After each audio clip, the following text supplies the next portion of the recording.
జై తెలంగాణ కేసీఆర్ గారి నాయకత్వం, కేటీ రామారావు గారి నాయకత్వం. ఇదే మీ రాజ్యం, ఇదే మీ రాజ్యం,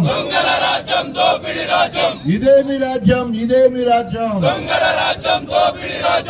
ఎలక్షన్ల ముందు రైతులకు భరోసా, రైతు భరోసా కింద 15,000 వెంటనే, రైతు భరోసా కింద 15,000 వెంటనే, రైతు బోనస్ వెంటనే, కౌలు రైతులకు 15,000 వెంటనే, వ్యవసాయ కూలీకి 12,000 వెంటనే.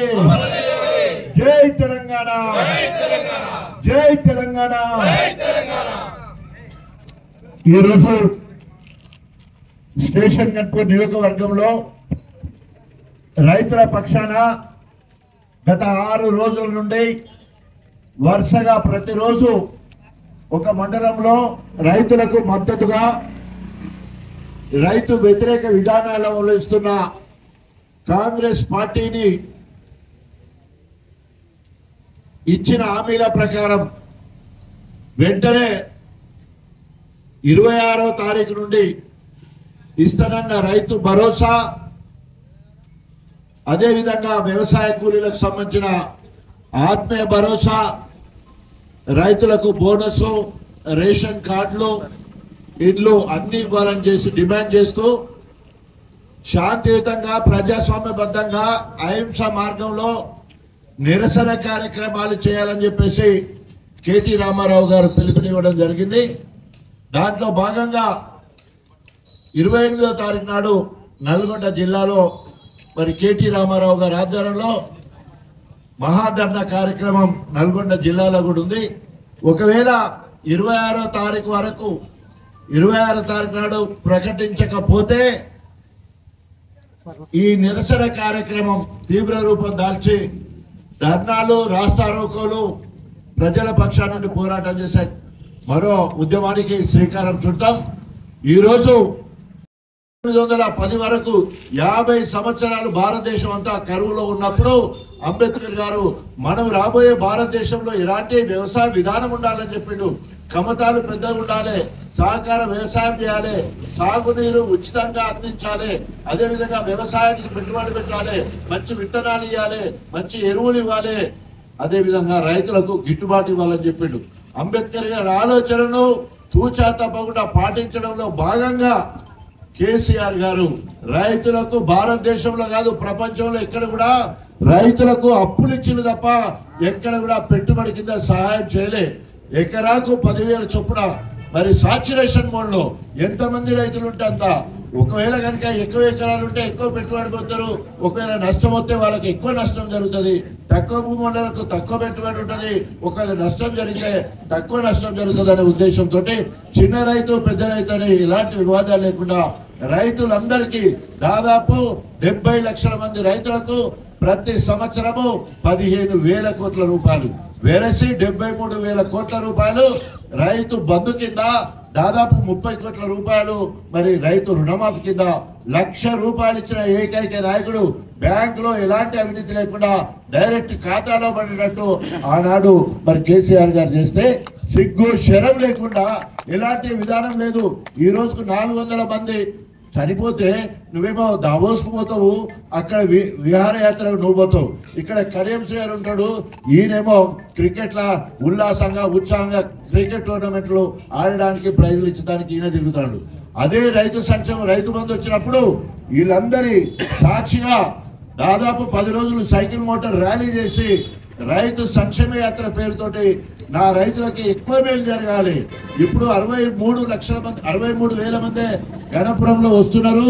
ఈ రైతులకు అవగాహన పెంచి చేయాలంటే మనము 10 రోజులు మరి సైకిల్ మోటార్ ర్యాలీ చేసి ప్రతిరోజు ఒక రైతు ఇంట్లో పడుకొని, ఒక రోజు ఎస్టీ రైతు ఇంట్లో, ఒక రోజు రెడ్డి బిడ్డ ఇంట్లో, ఒక రోజు బీసీ బిడ్డ ఇంట్లో, ఒక రోజు లంబడోలు ఇట్లా అంటే 10 రోజులు పడుకుంటే దాదాపు 77,000 మందికి, ఇప్పుడు 81,000 మందికి ఇక్కడ రైతు బంధు మొన్నటి వరకు పడ్డది. అంటే రైతులను ఆ రకంగా చైతన్యం చేస్తున్నాం. సిగ్గు శరం లేకుండా స్థానిక కడియం శ్రీహరి రైతుల ఒక్కసారి కూడా నోరెత్తి ఒక్క రైతులకు అనుకూలంగా ఒక్క మాట మాట్లాడాడు. రైతుల సంక్షేమం గురించి మరి ఇవాళ మొత్తం గణపురం నియోజకవర్గంలో గ్రామ సభలు జరుగుతుంటే ఎక్కడ పోయే ధైర్యం లేదు, రైతుల గురించి మాట్లాడే సత్వం లేదు. మరి ఆయన మరి అనుచరులు ఉన్నారు, వాళ్ళు ఏం చేస్తారో నాకు తెలియదు. కానీ ఈ రోజు నిజంగా ఓన్లీ ప్రజాప్రతినిధి అంటే ఓన్లీ ఎమ్మెల్యే అవడమే కాదు, దానికి స్వార్థికత తీసుకురాగలగాలి. మరి 24 గంటలు పని చేయాలి. ఆ రకంగా చేస్తే గుర్తింపు వస్తుంది. కానీ కుట్రలు కుతంత్రాలు ఎత్తులు దిత్తులు చేసి ఎట్లా ఎమ్మెల్యే అయిదాం, ఎట్లా బిడ్డని ఎంపీ చేద్దాం అని ఆలోచనతో చేసే కార్యక్రమం కనబడుతుంది. ఆ రకంగా ఈ రోజు ఇక్కడ మొత్తం కూడా గ్రామం అన్ని గ్రామాలలో తూతూ మంత్రంగా గ్రామ సభలు జరిగినాయి. ఎక్కడ కూడా ప్రజాప్రతినిధులు లేరు. కడియం శ్రీ ఎమ్మెల్యేగా పోలే, పోలీసు నిర్బంధంలో 2 జీపులు పోయి అధికారులు పోతా ఉన్నారు. ఇవాళకి ఎవరైతే ఇళ్ల కోసం అప్లికేషన్లు పెట్టుకున్నారో అవి టైప్ చేసి అక్కడ గోడలకు అతికేసారు. అవి ఇళ్ళ లిస్టు కాదు, ఇల్లు వచ్చినట్టు కాదు, పెట్టుకోవాలి. 26వ తారీఖు ఇస్తారనేమో గవర్నమెంట్ చెప్తుంది. రేవంత్ రెడ్డి క్యాబినెట్ అయిపోయినాక చెప్తాడు 26వ తారీఖు నుంచి వెళ్ళి రేషన్ కార్డులు ఇస్తాం, 26వ తారీఖు నుంచి వెళ్ళి ఇందిరమ్మ ఇల్లు ఇస్తాం, రైతు భరోసా కింద 12,000 ఇస్తాం. అదేవిధంగా వ్యవసాయ కూలీలకు 12,000 ఇస్తాడు. వివేకాసులకు కూలీలకు 12,000 అని చెప్తాడు. ఎలక్షన్ల ముందేమో ఎట్లున్న కట్ట అన్నాడు. ఇప్పుడు మొత్తం కూడా ఆంక్షలు, ఏం ఆంక్షలు పెడుతుండో అందరికీ ఉపాధి హామీ కార్డు ఉండాలంటున్నాడు. మన తెలంగాణ మొత్తంలో 56 లక్షల ఉపాధి హామీ కార్డులు ఉన్నాయి. మళ్ళీ ఇంకొకరు ఏం పెట్టిండు, 20 రోజులు పని దినాలు చేయాలని పెట్టిండు. మరి 20 దినాలు పని చేసిన వాళ్ళు ఎంతున్నారంటే 3,75,000 కార్డులు మాత్రమే. అంటే మొత్తము 56 లక్షల జాబ్ కార్డులో లబ్ధిదారులు 1,04,00,000 మంది. 3,75,000 మందిలో లబ్ధిదారులు ఎన్ని కాబోతున్నారు అంటే 8 లక్షల మంది రాబోతా ఉన్నారు. అంటే 104కి వెళ్ళి 8 లక్షలకు ఇచ్చేది ఉంటే దాదాపు 1,96,000 మందికి ఎగబెట్టినోడైతే 4,04,00,000లో 96 లక్షల మందికి ఎగబెట్టే కార్యక్రమానికి కేసీఆర్ మన రేవంత్ రెడ్డి గారు మరి కోతలు పెట్టే కార్యక్రమానికి శ్రీకారం చుట్టింది. కేసీఆర్ గారేమో ఎట్లా రైతులను పెంచాలని చూసి మీరు గ్రామాలకు వెళ్ళండి, ఇంకా పెంచండి అని చెప్పేసి కేసీఆర్ చెప్తే ఈయన ఎట్లా కోతలు పెట్టాలంటే రేవంత్ రెడ్డి అనేక నిబంధనలు పెట్టి అనేక ఆంక్షలు పెట్టి కోతలు పెట్టే కార్యక్రమం ఇక్కడ చేయడం జరుగుతుంది. అదేవిధంగా ఈ రోజు రేషన్ కార్డుల విషయానికి వస్తే రేషన్ కార్డులు ఇప్పటికే మేము 6,880,000 మందికి రేషన్ కార్డులు టీఆర్ఎస్ ప్రభుత్వం ఇవ్వడం జరిగింది. అప్లికేషన్లు ఇంకా పెట్టుకుంటా ఉంటారు. ఇంతవరకు ఒక కార్డు ఇవ్వలేదు. కానీ ఆశలు మాత్రం పెట్టే కార్యక్రమం జరుగుతూ ఉంటుంది. కాబట్టి వెంటనే అర్హులందరూ కూడా ఆనాడు కేసీఆర్ గారు 50,000 ఉంటే 1,50,000 చేసిండు రూరల్ గ్రామీణ ప్రాంతంలో యాన్యువల్ ఇన్కమ్. అదేవిధంగా సిటీలో 75,000 ఉంటే 2 లక్షలు చేసిండు. ఎలాంటి నియమ నిబంధనలు లేకుండా ఏ మార్పులు చేయకుండా రేషన్ కార్డులు అప్లికేషన్ పెట్టుకోండి. వచ్చినప్పుడు ఏంటంటే ఇప్పుడు స్థానిక ఎన్నికల్లో లబ్ధి పొందడానికి ఈ రేషన్ కార్డులు ఇళ్ల లిస్టు అట్లే ఉంటాయి. మీ పేరునే చూడండి, అందరికి పేర్లు చూస్తారు. మళ్ళీ లబ్ధి పొందాలని చూస్తా ఉన్నాడు. ఎక్కడ కూడా ఇచ్చే ముచ్చట్లేదు. ఇంకా 4వది బోనస్ పేరు మీద క్వింటాల్కు 500 ఇస్తారని చెప్పిండు. అన్ని ఓట్లకు దొడ్లను తీసేసిడు, సన్నలకి ఇస్తామన్నాడు. ఆఖరి వరకు కొట్టమన్నారు. ఆఖరి గింజలు మాత్రమే కొన్నారు. అప్పటికే దళారులు మొత్తం అమ్ముకున్నారు. అడ్డీ పాలసీ అయిపోయింది. ఆఖరికి ఈ రోజు అభివక్త వరంగల్ జిల్లాలో అమ్మిన ఓట్లకి ఇప్పటి వరకు బోనస్ పడలే. 89 కోట్ల రూపాయలు వరంగల్ కు రేవంత్ ప్రభుత్వం అప్పు పడ్డది. ఈ పార్టీ నుండి సభ్యత్వానికి ఇప్పటి వరకు బీఆర్ఎస్ సభ్యత్వం ఉంది. కడియం గారికి బీఆర్ఎస్ బీ ఫామ్ మీద ఎమ్మెల్యే గెలిచిండు. ఇప్పటికీ బీఆర్ఎస్ పార్టీ ఎమ్మెల్యేగా కార్యకర్తలందరూ కూడా వాళ్ళ రక్తాన్ని చెంత చేసుకుని గెలిపించారు.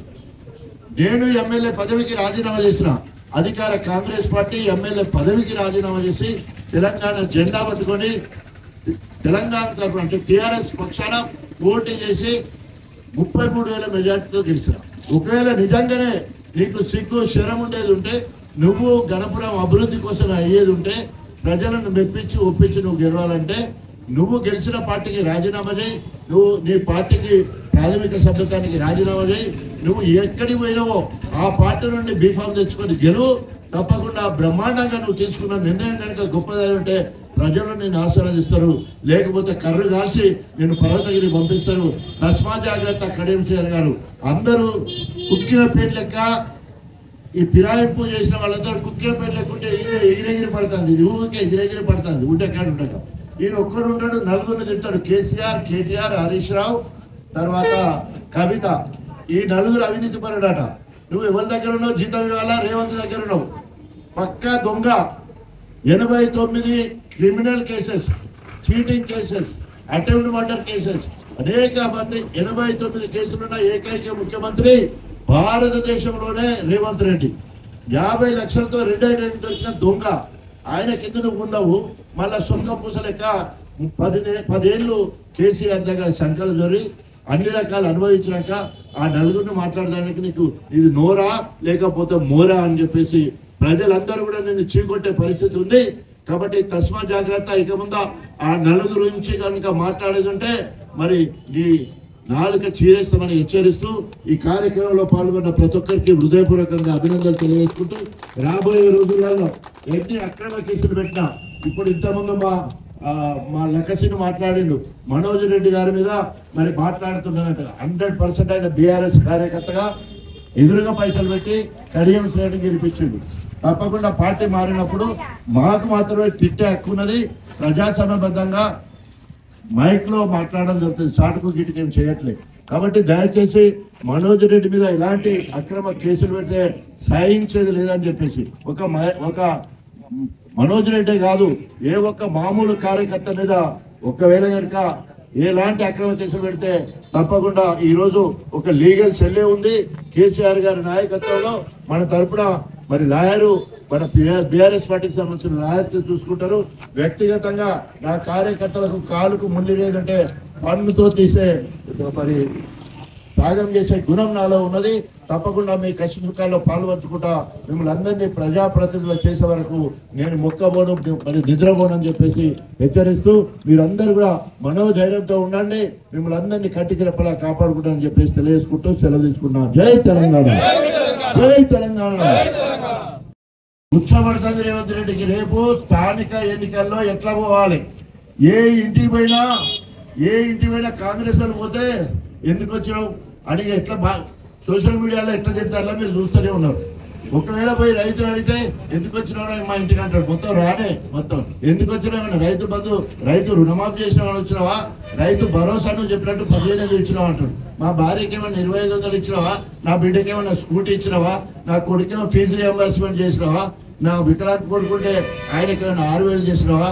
లేదా నా బిడ్డకు పెళ్లి చేస్తే తులం బంగారం ఏమన్నా ఇచ్చినావా? ఈ రకంగా ప్రతి ఇంట్లో ఇప్పటి వరకు ప్రతి ఇంటికి అందిన పథకాలు బీఆర్ఎస్ ప్రభుత్వం ఇచ్చిన పథకాలే. బీఆర్ఎస్ నాయకులకు మాత్రమే రేపు ఓటు అడిగే హక్కు ఉన్నది. బీఆర్ఎస్ నాయకులకు మాత్రమే. మీ అందరి ఆశీర్వాదంతో గత 10 సంవత్సరాలు కేసీఆర్, కేటీఆర్, హరీష్ రావు తర్వాత అభివృద్ధి సంక్షేమంలో 4వ స్థానం స్టేషన్ గన్పూర్ నియోజకవర్గం. ఎన్నో రకాల అభివృద్ధి కార్యక్రమాలు చేసుకున్నాం. తెల్లారు లేస్తే నిత్యం ప్రజలలో ఉన్నాం. ఏదైనా అవకాశం వస్తే ప్రజల్లోకి ఎట్లా పోవాలి? రైతు సంక్షేమం కోసం రైతు బంధు వచ్చినప్పుడు నేను ఇంతకు చెప్పినప్పుడు 10 రోజులు పోయినాం. అదేవిధంగా మన ఊరు వస్తే అన్ని బండ్లు తిరుగుతూ 10 రోజులు తిరిగినాం. ఆత్మీయ సమావేశాలు 21 రోజులు తిరిగినాం. దళిత బంధు వస్తే 10 రోజులు దళిత ఇళ్ళ అవకాశం వస్తే ప్రజల్లోకి వెళ్ళి ప్రజలను చైతన్యం చేసి ఎక్కువ మంది లబ్ధి చేసుకునేలా మనం కార్యక్రమం చేస్తే ఈ రోజు ఎగబెట్టడానికి కాంగ్రెస్ ప్రభుత్వము రైతుల పాలిట రాక్షసులు లెక్క పనిచేస్తూ ఉన్నారు. కాబట్టి రేపు ఎప్పుడు ఎన్నికలు వచ్చినా కూడా ఇవన్నీ బూచిపెట్టి, రేషన్ కార్డులు బూచిపెట్టి, ఇందిరమ్మ ఇండ్ల పేరుతో బూచిపెట్టి, తర్వాత ఎలక్షన్ల లబ్ధి పొందే వరకు ఎలక్షన్ ఇవేమి కూడా ఇచ్చేదానికి అవకాశం లేదు. మనం అందరం కూడా గ్రామాన ప్రతి ఇంటికి పోయి మనం చేసే అభివృద్ధి సంక్షేమ కార్యం గల్లా ఎగిరేసుకొని చెప్పడానికి మనకే అవకాశం ఉంది. 24 గంటల కరెంట్ ఇచ్చినాం. రైతు చనిపోతే 24 గంటలు దినాలు దాటక ముందు 5 లక్షల రూపాయలు ఇచ్చినాం. ఐక్యరాజ్య సమితి మనలో మెచ్చుకున్నది. భారతదేశంలో ఎక్కలేని విధంగా రైతు సంక్షేమం కోసం 24 గంటలు ఉచిత నాణ్యమైన కరెంటు, రైతు బీమా కింద 5 లక్షల రూపాయలు, రైతు పెట్టుబడి కింద ఎకరాకు 10,000. ఇప్పటి వరకు ఏ రాష్ట్ర ప్రభుత్వం ఎక్కడ ఇయ్యలే. మనం పండిన పంట భారతదేశానికి అన్నపూర్ణ లెక్క పేరు వచ్చింది. 3 కోట్ల మెట్రిక్ టన్నుల వరి ధాన్యం పండించి హర్యానాను పంజాబ్ను మించే స్థాయికి ఇవాళ కేసీఆర్ ప్రభుత్వం తీసుకుపోయింది. ఇవన్నీ సజీవ సాక్ష్యాలు. కాబట్టి ఎవరు కూడా కాదనలేరు. ఇవాళ ఏ అవ్వనడినా, ఏ అక్కనడినా, ఏ చెల్లెనడినా, ఏ తమ్ముడైనా, ఏ రైతునడినా కూడా కేసీఆర్ గారి పుణ్యం అంటారు తప్ప రేవంత్ నాయుడు మురిగిపోను ఉండమయ్యాని మాట్లాడే భాష మనం వింటున్నాం. ఇష్టం వచ్చిన భాష మాట్లాడుతున్నారు.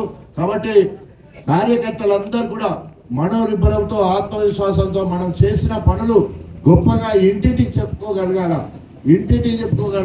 మరి ఏం చేయకుండా మొన్నటిదాకా మన దాంట్లోకుంటే అందులోకి పోయి మరి ఈ రోజు అప్రజాస్వామికంగా రైతు భరోసా కింద ముందు ఒప్పుకున్నట్టు 15,000 వెంటనే, రైతు భరోసా కింద 15,000 వెంటనే, రైతు బోనస్ కింద క్వింటాల్కు 500 రూపాయల వెంటనే, రైతు బోనస్ వెంటనే, రైతు బోనస్ వెంటనే, కౌలు రైతుకు 15,000 వెంటనే, కౌలు రైతుకు 15,000 వెంటనే, ఆత్మీయ భరోసా కింద భూమి లేని నిరుపేదలకు 12,000 వెంటనే, 12,000 వెంటనే, ఆత్మీయ భరోసా కింద 12,000 వెంటనే. జై తెలంగాణ, కేసీఆర్ గారి నాయకత్వం. జై తెలంగాణ.